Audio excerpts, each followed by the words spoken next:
Haas jadi tim ketiga yang merilis livery terbarunya untuk mobil 2026. Diluncurkan secara online, Haas luncurkan foto hasil rendering dari mobil VF26 dengan tampilan yang lagi-lagi cukup memanjakan mata. Berbeda dari musim lalu yang didominasi warna hitam, kali ini Haas kembali memakai warna putih cerah yang dikombinasikan dengan aksen merah dan hitam. Logo Toyota Gazoo Racing terpampang besar di engine cover serta flap sayap depan. Secara keseluruhan, perpaduan putih dan aksen merah serta hitamnya nampak lumayan clean dan sangat aman dipandang mata. Setelah Red Bull dan Racing Bulls, senang rasanya Haas memberikan kita sebagai fans tampilan mobil dengan warna yang cerah dan komposisi yang sedap jika dilihat dari samping. Logo Gazoo Racing yang besar merupakan bagian dari kesepakatan kerjasama di mana Toyota mulai musim 2026 menjadi sponsor utama yang mengubah nama menjadi TGR Haas F1 Team. Kerjasama Toyota bersama Haas sudah dimulai sejak akhir 2024 silam dan setelah setahun memberikan beberapa bantuan di aspek teknologi serta wind tunnel, pabrikan Jepang tersebut memutuskan memperkuat hubungannya dengan menjadi sponsor utama bagi Haas. Di aspek desain mobil, jujur saja tidak banyak yang bisa dikomentari, karena hasil rendering ini sudah pasti akan berbeda wujud di mobil aslinya saat pramusim, atau bahkan di GP Australia nanti.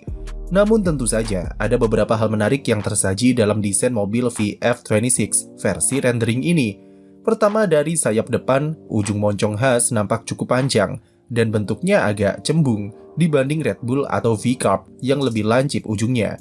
Desain mountingnya tergolong cukup lebar untuk memberikan ruang lebih kepada aktuator aeroaktif, karena di rendering Haas memakai tipe aktuator tunggal yang berada tepat di tengah sayap depan. Posisi main plane sayap depan juga tidak semenurun Red Bull ataupun Cadillac, yang bisa jadi ini cuma masalah perspektif dari studio rendernya. Untuk desain end plate terdapat winglet besar di bagian atas yang mirip seperti yang dimiliki Cadillac saat shakedown kemarin, yang kegunaannya kemungkinan besar untuk kurangi drag di bagian roda. Suspensi depan Haas memakai push rod sama seperti musim lalu, tapi perubahan ada di area suspensi belakang, di mana Haas beralih dari pull rod menjadi push rod, yang artinya Haas akan memakai semua komponen mesin serta gearbox terbaru dari Ferrari, dan jadi indikasi kalau skuad Maranello tersebut akan punya konfigurasi suspensi yang serupa. Di area tengah lubang inlet, sidepodnya sangat besar yang tidak masuk akal jika Haas tetap memakai desain seperti ini di mobil asli 2026 mereka, karena efek disrupsi airflow yang ditimbulkan dari inlet besar seperti ini sangat mengganggu. Bentuk shark fin-nya juga tergolong cukup besar dibandingkan tim-tim yang sudah rilis sejauh ini, dan agak beresiko hilang keseimbangan jika terkena hempasan angin dari samping atau crosswind ketika melaju di sirkuit. Secara keseluruhan, Haas jelas menyembunyikan banyak hal di balik perilisan mobil VF26 kemarin, dan sangat layak dinantikan bagaimana desain mobil aslinya di pramusim atau Australia. Tapi satu hal yang menarik adalah sudah ada dua mobil bermesin Ferrari yang diperlihatkan ke publik, yaitu Cadillac dan Haas. Keduanya punya kesamaan, yaitu ukuran inlet dan sidepodnya cukup besar. Apakah ini memberikan indikasi jika mesin Ferrari 2026 butuh pendinginan ekstra? Atau bisa jadi sidepod besar adalah spesifikasi khusus shakedown di Catalunya nanti yang diprioritaskan untuk tes power serta reliabilitas mesin. Bagi Haas, musim 2026 adalah momentum yang tepat untuk memulai sebuah era baru bagi tim asal Amerika yang debut 10 tahun lalu ini. Memulai kerjasama dengan pabrikan sebesar Toyota adalah sebuah keuntungan tersendiri yang harus mereka manfaatkan untuk lebih kompetitif di papan tengah. Aset terbesar Haas saat ini adalah tim prinsipal mereka sendiri, Ayao Komatsu, yang terbilang cukup sukses membuat Haas naik level di papan tengah. Semenjak menggantikan posisi Günther Steiner, dia langsung menggebrak dengan mengantarkan Haas finish di posisi 7 klasemen pada musim 2024. Setahun berikutnya, walaupun cuma selesaikan musim di peringkat 8 konstruktor, capaian poin Haas jadi yang terbanyak sejak musim 2018, dan mereka sangat kompetitif sepanjang musim. Peran terbesar Komatsu adalah dia mampu menangani dan memanajemen sistem operasional Haas yang terbagi menjadi beberapa tempat dengan sangat baik. Sasisnya sendiri dibuat di Italia dan Inggris, kemudian wind tunnel berada di Jerman dengan pinjam milik Toyota.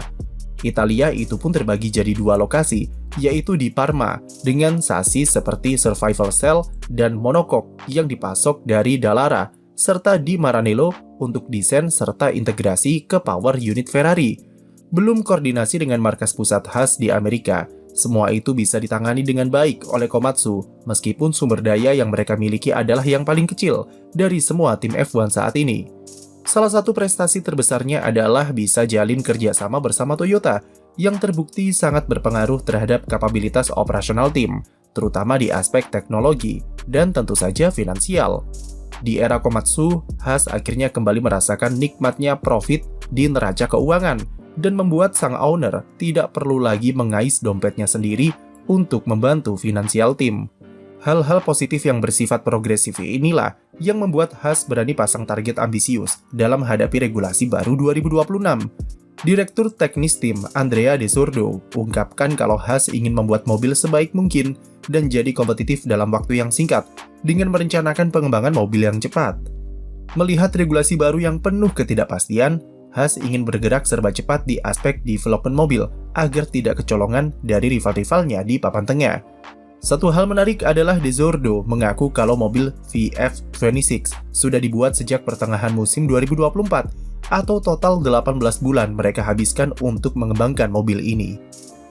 Meskipun bukan jaminan bisa gacor di sirkuit, tapi Haas sepertinya punya beberapa pemahaman yang cukup kuat soal bagaimana regulasi 2026 diterapkan dan rencana yang jelas dalam pengembangan mobil.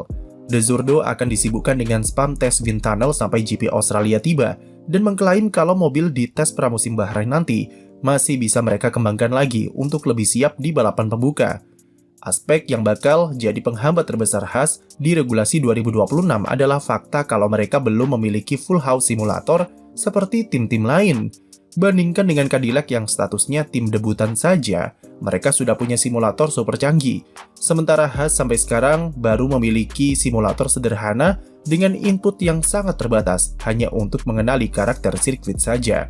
Sementara full house simulator, tim bisa mensimulasikan berbagai skenario yang berhubungan dengan regulasi 2026, seperti penerapan aeroaktif, handling mobil, pengembangan upgrade komponen, sampai yang terpenting adalah simulasi manajemen baterai. Ayao Komatsu mengakui kalau manajemen energi adalah tantangan terbesar dan jadi prioritas utama bagi Haas, mengingat mereka hanya bisa meminjam simulator milik Ferrari, dan itu pun waktunya terbatas, serta tidak efisien waktu dan biaya. Dengan terbatasnya akses simulator bagi kedua pembalapnya, Komatsu mengakui kalau ini cukup merugikan dalam proses persiapan timnya dalam regulasi baru, dan mau tidak mau, Haas harus menerima kekurangan ini.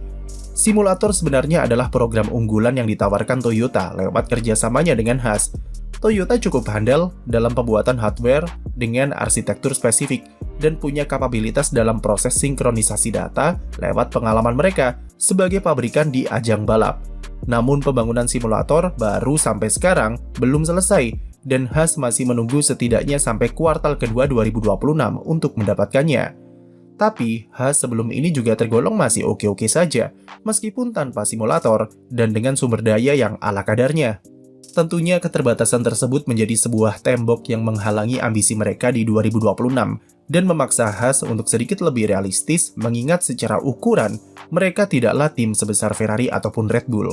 Target mereka tidak harus muluk-muluk juga, karena mau bagaimanapun regulasi baru nanti akan lebih bergantung ke sebagus apa mesin Ferrari. Minimal bisa bertahan di level kompetitif yang sama seperti musim lalu sudah sangat bagus. Apalagi jika bisa tembus 6 besar atau bahkan top 5, itu jelas merupakan prestasi yang setara dengan menjadi juara dunia bagi tim sederhana seperti Haas.